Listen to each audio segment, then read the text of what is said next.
Détendez-vous. Vous êtes sur JVA. Quand les problèmes de la vie vous dévorent sans que personne vienne au secours, quand vous avez froid, faim sans que personne vienne en aide, quand la détresse et l'angoisse tombent sur vous, quand vous avez l'impression que tout vous abandonne, que vous êtes seul au monde et que personne ne vous aime. JVA. La fréquence.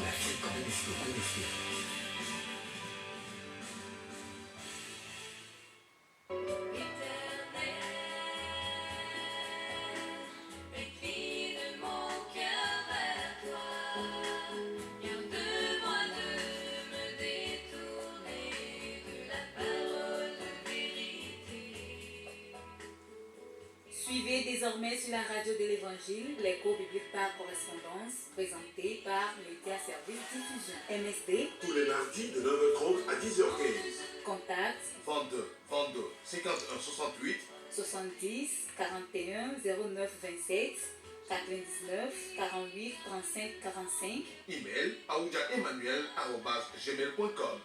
BP 60 254 vers Lomé, Togo.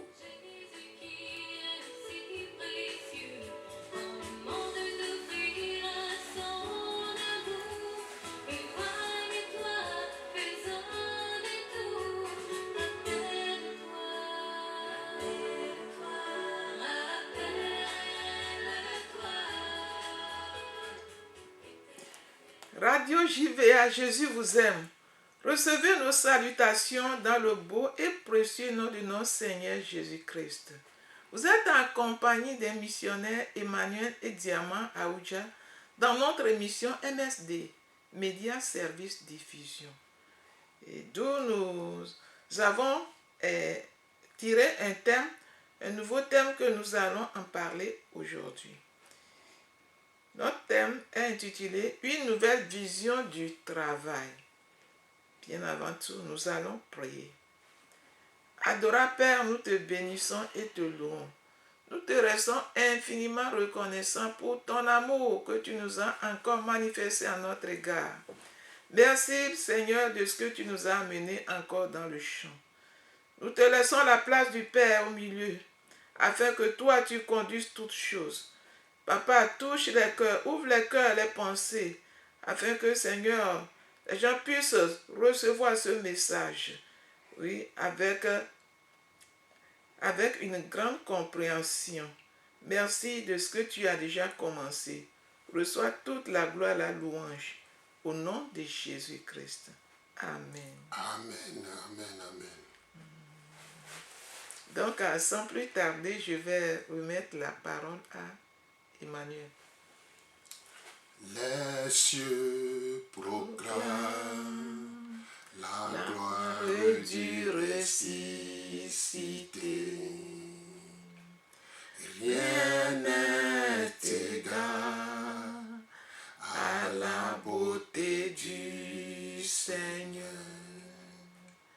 À jamais il sera l'agneau sur le trône, l'agneau sur le trône. Je fléchis le genou pour adorer lui seul. À jamais il sera, à jamais il sera l'agneau sur le trône, l'agneau sur le trône. Je fléchis le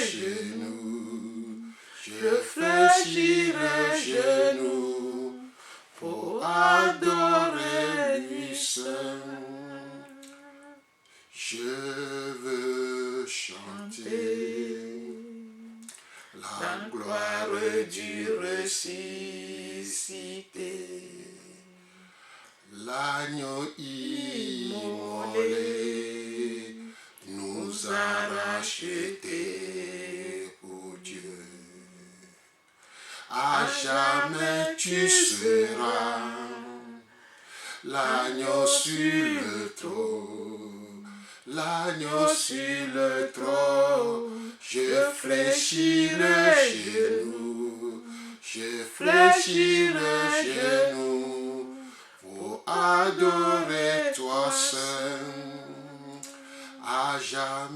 tu seras. L'agneau sur le trône, l'agneau sur le trône. Je fléchis le genou, je fléchis le genou pour t'adorer toi seul. Alléluia. Amen. Donc, notre grand thème aujourd'hui, c'est une nouvelle vision du travail.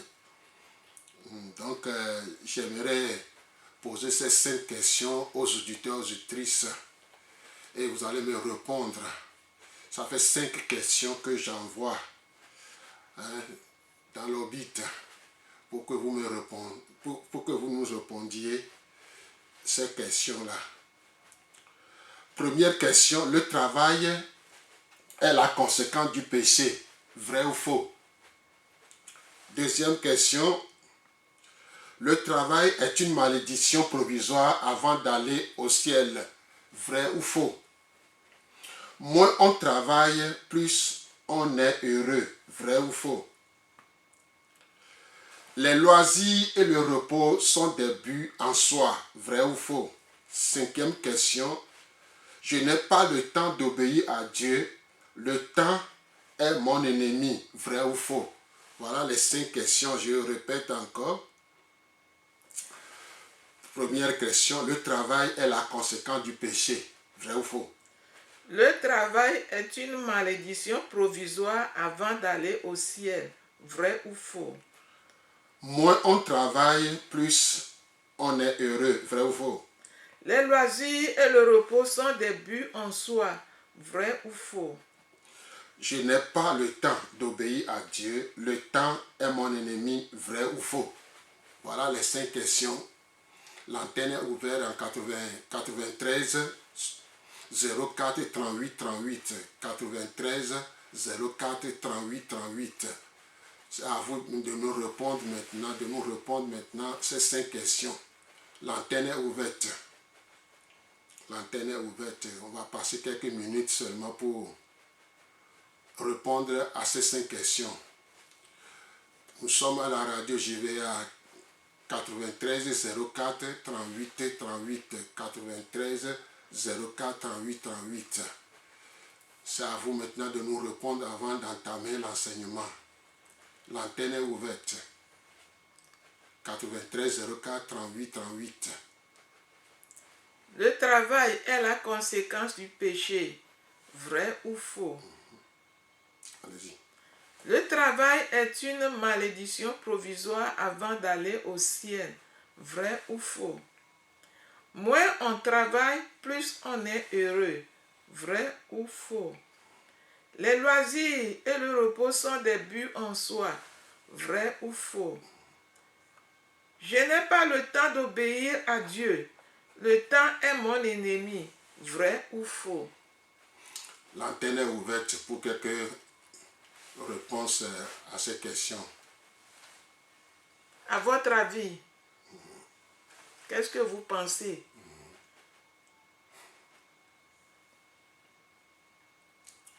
Nous sommes à la radio JVA 93 04 38 38. 93 04 38 38. Si vous nous écoutez, le temps d'antenne est ouvert maintenant pour que vous puissiez nous appeler et répondre à ces questions. Donc, on voit que la question est trop lourde. On peut continuer comme ça, vous pouvez aussi appeler. Bon, nous trouvons près de 200 fois le mot travail dans la Bible. Cela n'inclut pas les thèmes analogues tels qu'activité, service. Allô? Allô, papa. Ah, Bonjour. bonjour, à qui ai-je l'honneur? Oui, c'est moi avec Maurice. On vous écoute. Numéro 5 là, c'est faux. C'est faux. Oui. Merci. Et les autres? Et les autres aussi. Ok. l'autre numéro, c'est faux. Et pour l'autre numéro, c'est vrai. Oh, ouais. Merci beaucoup. Merci beaucoup Oh, pour la merci, maman. participation, oui. On est à l'écoute. L'antenne est ouverte 93 04 38 38. 93 04 38 38. Le travail est la conséquence du péché, vrai ou faux? Le travail est une malédiction provisoire avant d'aller au ciel, vrai ou faux? Moins on travaille, plus on est heureux, vrai ou faux? Les loisirs et le repos sont des buts en soi, vrai ou faux? Je n'ai pas le temps d'obéir à Dieu, le temps est mon ennemi, vrai ou faux? Un frère lui a donné son avis. On vous écoute. Vous êtes libre De répondre. selon votre avis. Bon, on continue. Je disais que nous trouvons près de 200 fois le mot travail dans la Bible. Cela n'inclut pas les thèmes analogues tels qu'activité, service, occupation, œuvre, métier, fonction ou ministère. Certains de nos compatriotes croient à tort que l'écriture est un livre liturgique utile pour le culte et la vie dans l'au-delà. Quelle terrible caricature!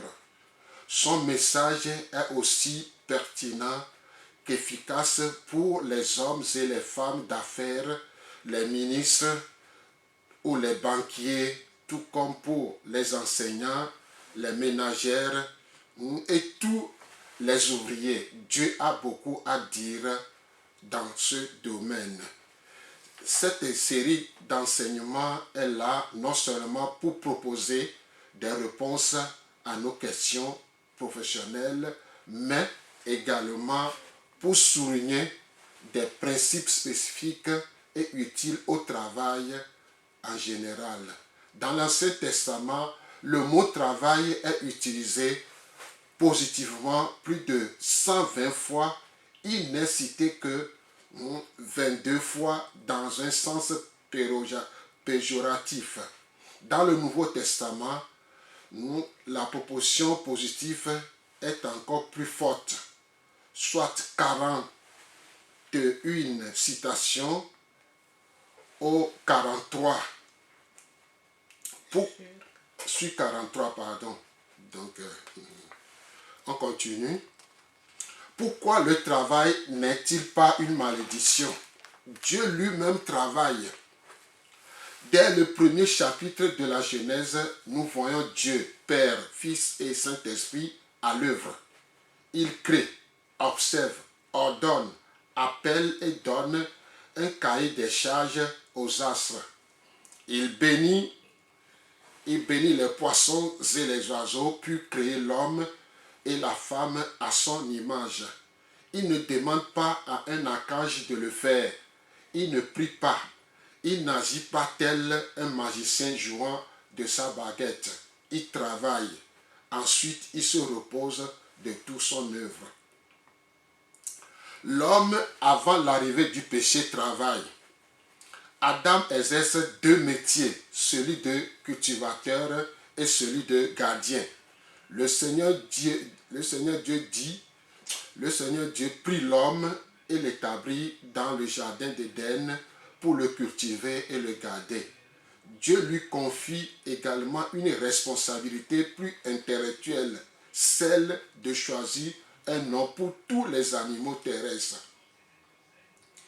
Avec de la terre, le Seigneur façonna quantité d'animaux sauvages et d'oiseaux et les conduit à l'être humain pour voir comment celui-ci les nommerait. Jésus, durant sa vie terrestre, tout comme aujourd'hui, travaille. Il aurait pu rester au ciel et prier. Non seulement il s'est fait homme pour aller jusqu'à la croix, mais il a travaillé comme charpentier pendant probablement plus de 15 ans. Il a ensuite exercé un ministère itinérant, accompagné de robustes gaillards pas toujours facile à vivre, avec un dévouement et une intensité remarquable. Après plusieurs années de tournées missionnaires et à leur actif, il a pu leur dire: aimez-vous les uns les autres comme je vous ai aimé. Et il a encore affirmé: mon Père travaille jusqu'à présent, moi aussi je travaille. Madame. C'est ici la force et l'immense privilège du christianisme. Un Dieu qui marche devant et met sa propre parole en pratique. Après son ascension, son activité continue. Le Seigneur travaillait avec eux et confirmait la parole par les signes qui l'accompagnent. Par les signes qui l'accompagnaient. Pardon. Donc, tu résumes cette partie-là. Oui, nous avons vu que la Bible nous montre la responsabilité que Dieu a confiée à Adam. Cela veut dire que Dieu a demandé à Abraham de suivre Adam, de suivre ses pas en travaillant. Et la Bible nous a dit même au début que Dieu a travaillé pendant 6 jours. Et c'est le 7e jour qu'il s'est reposé. Repos même en parenthèse, parce que chaque jour, même le 7e jour, nous l'invoquons toujours. Donc, Dieu a travaillé, c'est un travailleur par excellence. Adam a travaillé sans relâche et cela continue jusqu'à ce jour. Et c'est pourquoi nous voyons dans la Bible que Dieu, c'est un travailleur. Adam, c'est un travailleur. Et nous devons continuer par suivre leurs pas. Le travail est de Dieu, le travail vient de Dieu. Et même à quelque part, la Bible est allée pour dire que celui qui ne travaille pas ne mange pas, alors que nous devons manger tous les jours. Selon 2 Thessaloniciens 3:10. Merci beaucoup. Donc, le Seigneur travaillait avec eux et confirmait la parole par les signes qui l'accompagnaient. Dieu a travaillé, Adam a travaillé, le Seigneur Jésus a travaillé, continue pas à travailler. Merci. Donc, on va choquer certaines personnes, mais recevoir ça comme ça. La Bible a dit que celui qui ne travaille pas ne mange pas. Selon 2 Thessaloniciens chapitre 3, verset 10. Nous devons travailler. Dieu qui a créé le ciel et la terre travaille. Et il a montré dans le jardin d'Éden, il a travaillé. Il continue à travailler. Et Jésus a fait de même. Jésus, en venant sur la terre, il était un charpentier menuisier. Il a travaillé avec son père adoptif Joseph pendant 15 ans avant de commencer à passer le temps de village en village en train d'annoncer l'évangile, la bonne nouvelle du royaume, de telle manière pour montrer que il est Dieu, il travaille aussi. Donc, nous aussi, nous devons travailler. Il ne faut pas prendre la Bible comme certains pensent que c'est une liturgie pour l'Église et pour se préparer pour aller au ciel. Non, c'est pour toute personne, enseignant, ambassadeur, menuisier, plombier, maçon, toutes les activités, les hommes d'affaires, les banquiers, ainsi de suite, les ministres. C'est pour tout le monde, ce n'est pas question de liturgie pour se préparer à aller au ciel. C'est pour tout le monde qui veut marcher et travailler correctement. Donc, la Bible, c'est pour tout le monde. C'est quelque chose qui va nous aider à mieux travailler correctement. C'est aussi pour les corps habillés. Tous les corps habillés, vous avez besoin aussi de la Bible pour pouvoir marcher correctement, ainsi de suite. Donc, deuxième point, une nouvelle vision du travail. Deuxième point, madame, allez-y. La femme, citée en exemple dans Proverbe 31. Donc, on va lire Proverbe 31. Donc, On va lire Proverbe 31. Proverbe 31, parole du roi Lémuel, sentence par lesquelles sa mère l'instruisit. Que te dirai-je, mon fils? Que te dirai-je, fils de mes entrailles? Que te dirai-je, mon fils, objet de mes vœux? Ne livre pas ta vigueur aux femmes et tes voix à celles qui perdent les rois. Ce n'est point au roi Lémuel, ce n'est point au roi de boire du vin, ni au prince de rechercher des liqueurs fortes, de peur qu'en buvant, il n'oublie la loi et ne méconnaisse les droits de tous les malheureux. Donnez des liqueurs fortes à celui qui périt et du vin à celui qui a l'amertume dans l'âme. Qu'il boive et oublie sa pauvreté et qu'il ne se souvienne plus de ses peines. Ouvre ta bouche pour le miel, pour la cause de tous les délaissés. Ouvre ta bouche, juge avec justice et défends le malheureux et l'indigent. Qui peut trouver une femme vertueuse? Elle a bien plus de valeur que les perles. Le cœur de son mari a confiance en elle, et les produits ne lui feront pas défaut. Elle lui fait du bien et non du mal, tous les jours de sa vie. Elle se procure de la laine et du lin. Elle travaille d'une main joyeuse. Elle est comme un navire marchand. Elle amène son pain de loin. Elle se lève lorsqu'il est encore nuit. Et elle donne la nourriture à sa maison et la tâche à ses servantes.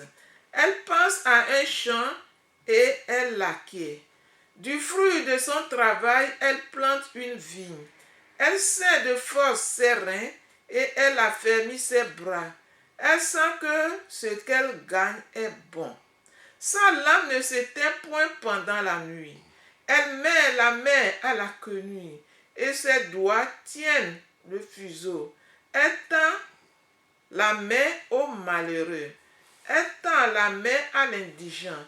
Elle ne craint pas la neige pour sa maison. Et toute sa maison est vêtue de cramoisi. Elle se fait des couvertures. Elle a des vêtements de fin lin et de pourpre. Son mari est considéré aux portes lorsqu'il siège avec les anciens du pays. Elle fait des chemises et les vend, et elle livre des ceintures aux marchands. Elle est revêtue de force et de gloire. Elle se rit de l'avenir. Elle hausse la bouche avec sagesse, et des instruments aimables sont sur sa langue. Elle veille sur ce qui se passe dans sa maison, et elle ne mange pas le pain de paresse. Ses filles se lèvent et la disent heureuse. Son mari se lève et lui donne des louanges. Plusieurs filles ont une conduite vertueuse, mais toi, tu les surpasses toutes. La grâce est trompeuse et la beauté est vaine. La femme qui craint l'Éternel est celle qui sera louée. Récompensez-la du fruit de son travail et qu'aux portes ses œuvres la louent. Amen. Amen. La femme citée en exemple dans Proverbe 31 qu'on vient de lire démontre l'épanouissement et la satisfaction que peut procurer le travail. Elle planifie, instruit, plante, achète, vend et fait du bénéfice. Elle donne aux pauvres, fait des habits, des couvertures, enseigne et supervise sa maison. En est-elle abattue, lassée? Non. Ses fils le disent heureuse. Son mari chante ses louanges. Elle jouit du fruit de son travail et ses œuvres glorifient Dieu aux yeux de toute la cité. Les apôtres ont travaillé avec ardeur et nous appellent à les imiter. Pierre sur le passage duquel les malades étaient guéris, et Paul dont les mouchoirs faisaient fuir les démons aurait pu se croire dispensé de travail, il aurait pu se faire appeler de noms prestigieux et ronflants tels que président fondateur de la mission mondiale du Christ. Se faire encenser et se faire servir comme des petits rois. Au contraire, il reste serviteur et modèle pour tous. Paul, qui était toujours prêt à exercer son métier de fabricant de tentes, affirme au sujet de son ministère: nous travaillons avec Dieu. Il est écrit dans Colossiens 5, tel un lutteur, je tends tout mon être et je travaille avec acharnement en me confiant dans les forces que me donne celui qui agit puissamment en moi. Dieu n'a-t-il pas maudit le travail de l'homme? Mais, me direz-vous, Dieu n'a-t-il pas puni l'homme en rendant la terre difficile à cultiver et la femme en rendant l'enfantement douloureux? Le dernier doute s'estompe quand, après le récit du déluge, nous lisons Noé bâtit un autel qu'il consacra au Seigneur. Il prit une bête de chaque espèce considérée comme pure et les offrit au Seigneur sur l'autel. Le Seigneur respira l'odeur apaisante de ce sacrifice et il se dit, désormais je renonce à maudire le sol à cause des êtres humains. Genèse chapitre 8, verset 20 à 21, on ne va pas lire, vous notez. Genèse 8, 20 à 21. Vas-y. Finalement, Dieu a envoyé sa parole afin que l'homme et la femme qui s'y conforment retrouvent la bénédiction dans tout ce qu'ils entreprennent. Si tu obéis à la voix de ton Dieu, l'Éternel ordonnera à la bénédiction d'être avec toi dans tes greniers et dans toutes tes entreprises. L'Éternel te comblera de biens en multipliant le fruit de ton sol. L'Éternel t'ouvrira son bon trésor, le ciel, pour envoyer à ton pays la pluie en son temps et pour bénir tout le travail de tes mains. Deutéronome 28, versets 8 à 12. On ne va pas lire. Vous notez Deutéronome 28, 8 à 12. Allez-y. Pourquoi Satan veut-il nous faire croire que le travail est la conséquence du péché et qu'il est une malédiction provisoire avant d'aller au ciel? C'est principalement pour nous démotiver et faire de nous de mauvais ouvriers. Nous aborderons plus loin la question du repos et de la gestion du temps. Mais déjà, nous comprenons que selon l'Écriture, les 5 affirmations initiales sont toutes fausses. Voir article précisément confondre le sol arabe et le travail en soi est aussi dramatique que de faire l'amalgame entre l'accouchement et le bébé et d'en conclure que Dieu aurait maudit les. Le travail est un moyen de coopérer avec Dieu lui-même. Il comprend non seulement notre métier, mais aussi toute activité privée, familiale ou annexe, sur cette terre comme au ciel. Le travail est une source de créativité et d'épanouissement. L'oisiveté et la paresse engendrent une vie fade et malheureuse. Les loisirs et le repos sont précieux, mais ce sont des moyens non des buts. Ce sont des moyens, non des buts. Le temps est un bon serviteur. Il est un allié pour entrer dans les voies de Dieu.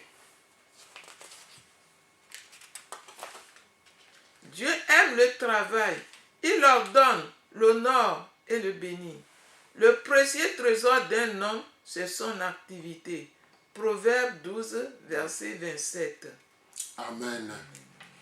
Proverbe 12, verset 27, c'est ça qu'on vient de citer. Le précieux trésor d'un homme, c'est son activité, c'est son travail. Donc, les 5 questions que j'ai posées au début, tout est faux. Tout est faux. Donc, c'est pourquoi il ne faut pas baser sur ces choses disant que, si comme on vient de dire, que celui qui ne travaille pas ne mange pas. Donc, Dieu continue à travailler. Si Jésus était charpentier avant d'être crucifié et aller au ciel en nous envoyant son esprit, donc, et les apôtres disent que nous devons les imiter. Si on prend Pierre, c'est quelqu'un qui fait la pêche. Paul, c'est quelqu'un qui fabrique, on peut dire aujourd'hui qu'il est tapissier. Il fait les tentes, donc ainsi de suite. Et si nous prenons, par exemple, Moïse est quoi? C'est un berger. Et David aussi, c'est un berger. Ils ont travaillé correctement. Donc la Bible est jonchée de beaucoup d'exemples que nous devons imiter. Donc toute personne qui ne veut pas travailler, lui-même, la Bible a dit qu'il faut fermer la bouche. Donc est-ce qu'il y a quelque chose à dire par rapport à ça? Oui, nous venons de voir comment les apôtres ont travaillé avec ardeur et nous appellent à les imiter. Donc le travail, c'est le travail qui fait un homme. C'est le travail qui fait un homme. C'est pourquoi Dieu a dit qu'il va bénir les œuvres de nos mains. Il va bénir le sol sur lequel nous allons travailler. Il a promis beaucoup de bénédictions, mais il n'a pas dit que les bénédictions vont tomber du ciel. Il a dit que les bénédictions vont nous accompagner dans ce que nous faisons, dans nos œuvres, dans nos activités, dans nos efforts. Et c'est en cela que nous pouvons espérer la bénédiction de Dieu. Donc, nous travaillons avec Dieu. Et Dieu veut que nous travaillions et qu'il puisse nous bénir. En tant qu'enfants de Dieu, en tant que chrétiens, nous devons ressembler à notre Dieu. Dieu n'aime pas le paresseux. Dieu n'aime pas la personne qui n'aime pas le travail. Dieu aime plutôt celui qui travaille. Et ça, nous disons que Dieu ne collabore pas avec celui qui est toujours couché. C'est lorsque tu es debout, Dieu te voit que tu es acte, tu es vraiment tu es actif. C'est en ce temps, Dieu collabore avec toi. Dieu peut te demander des choses que lui-même, il va t'accompagner. Donc, le travail vraiment fait de nous un vrai enfant de Dieu. Nous avons vu comment la femme, dans Proverbe 31, si elle ne travaillait pas, elle ne se donnait pas autant, elle ne faisait pas tous ses efforts, elle ne peut pas glorifier, elle ne peut pas honorer Dieu dans son foyer, dans sa maison. Et son mari ne sera pas aussi honoré non plus. Et elle-même, elle ne sera pas honorée. C'est au travers du travail. Elle est toujours éveillée, debout, en train de travailler. Donc, nous voulons vraiment enlever cette idée à ce que les gens pensent que quand on ne fait rien, Dieu va bénir. Quand on est seulement debout en train d'invoquer Dieu, Dieu bénit. Dieu bénit ce que tu as dans tes mains. Dieu bénit ce que tu as entrepris. Dieu bénit ton engagement dans une situation ou bien dans une activité ou bien dans une voie. Dieu nous appelle à travailler, à coopérer avec lui dans nos travails, dans nos métiers, dans tout ce que nous avons, dans tout ce qu'il a mis en nous. Dieu a mis des potentialités, des connaissances en nous. Il veut que nous les exploitions au fur et à mesure et que nous soyons vraiment des grandes bénédictions, non seulement pour les autres, mais pour nous d'abord. Parce que celui qui travaille n'a pas faim. N'a pas faim. Tu travailles, tu seras bénéficiaire toi-même et tu vas vraiment aider beaucoup des gens. Ton entourage aussi sera heureux parce que toi-même tu es heureux. Donc la paresse ne vient pas de Dieu, l'oisiveté ne vient pas de Dieu, mais plutôt de l'ennemi. Ça, c'est les ruses de l'ennemi. Et pour nous montrer que nous sommes pauvres ou bien notre Dieu, ceci, cela, Dieu travaille. Merci. Alléluia. Comme Dieu travaille, il nous ordonne aussi à travailler. Donc il a dit, si tu obéis à sa voix, ton Dieu l'Éternel des armées ordonnera à la bénédiction d'être avec toi dans tes greniers, dans toutes tes entreprises. L'Éternel te comblera de biens en multipliant le flux de ton sol. L'Éternel t'ouvrira son bon trésor, le ciel, pour envoyer à ton pays la pluie en son temps pour bénir tout le travail de tes mains. Donc nous devons travailler. Des gens vont poser question, savoir, bon, on cherche le travail, on ne le trouve pas. Dieu, dans la parole là, qu'est-ce qu'il a dit à Adam et Ève? Qu'est-ce qu'ils font?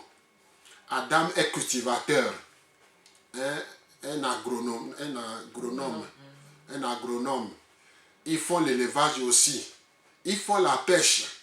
Si nous regardons dans la Bible, presque tous ces apôtres-là, ils font des travails propres, nets. Prochainement, on va voir la mentalité de certaines personnes. Pour le moment, on passe le temps à vous dire que Dieu est le Dieu qui travaille. Et il nous a créés à son image, selon sa pensée. Il nous donne la pensée de la créativité. Nous pouvons créer, nous pouvons inventer et nous pouvons faire des choses extraordinaires. Il suffit de laisser Dieu agir dans ta vie. Il est capable, il est tout puissant. Donc, nous devons changer de mentalité. Prochainement, mardi prochain, on va parler aussi de nos mentalités qui nous empêchent aussi de travailler, d'être créatives. Donc, la Bible est claire là-dessus. Donc, le travail, ce n'est pas une malédiction. Le travail, c'est une bénédiction. Une grande bénédiction. Une grande bénédiction. Donc, tu ajoutes et puis l'heure est presque... Donc, nous disons que Dieu aime le travail. Il ordonne, l'honneur et le bénit. Le précieux trésor d'un homme, c'est son activité. Proverbe 12, verset 27. Dieu nous encourage à travailler. Et c'est pourquoi il nous a donné aussi l'esprit de créativité. L'esprit de créativité. Nous devons travailler et même ne pas faire une seule chose. Nous serons en train, on peut être fonctionnaire, mais encore en train d'entreprendre beaucoup de choses que tu vas encore aussi toi-même engager des gens. Oui, engager des gens au travail. Et là, tu es une grande bénédiction. Là où nous ressemblons à Dieu réellement dans tout domaine parce qu'il nous a créés à son propre image. Donc, nous devons cultiver notre mentalité et pour pouvoir faire beaucoup de choses et pour pouvoir créer des choses et pour pouvoir évoluer normalement et aussi être une grande bénédiction, non seulement pour notre famille, mais aussi pour beaucoup de personnes qui nous approchent ou bien qui nous entourent. Donc, le miracle de Dieu est le plus souvent un changement de mentalité qu'un changement de métier. notre profession occupe. Donc, nous sommes en train de parler du travail en ressemblant à Dieu. Dieu travaille sans cesse. Il travaille sans cesse. Il a même dit qu'à cause de nous, il ne dort ni ne sommeille. Il est toujours éveillé, il travaille. Mais il nous a fait tellement grâce qu'il nous aime, nous. On a un temps pour travailler, on a un temps pour se reposer, on a un temps pour dormir. Tout ça là, c'est une grâce de Dieu. Et nous devons gérer toutes ces choses selon la volonté de Dieu. Nous allons voir que nous allons rentrer ou bien vivre la bénédiction de Dieu qui nous est promis dans Deutéronome 28. Dans Deutéronome 28. Donc Dieu, il nous aime, il est un travailleur, il veut que nous travaillions, il nous bénit, il veut que nous aussi nous bénissons, que nous soyons des grandes bénédictions, oui, pour nous-mêmes et aussi pour les autres. Nous pouvons voir ce que Dieu nous dit encore dans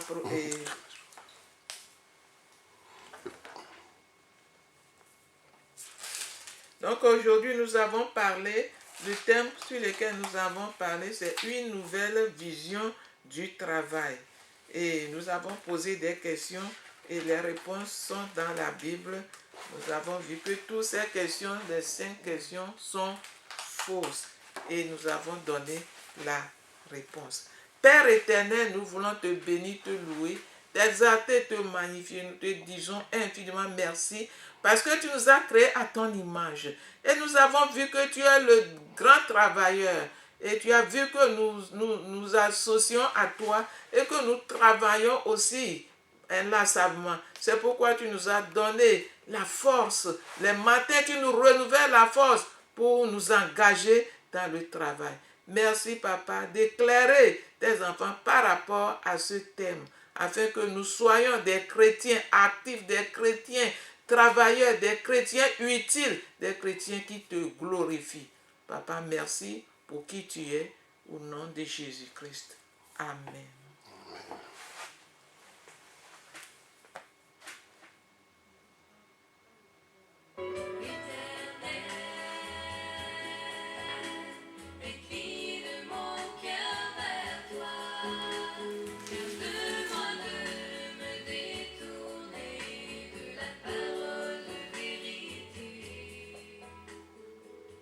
C'était votre émission L'écho biblique par correspondance, présentée par Média Service Diffusion. MSD. Tous les mardis de 9h30 à 10h15. Contact 22 51 68 70 41 09 27 99 48 35 45. Email aoudiaemmanuel@gmail.com.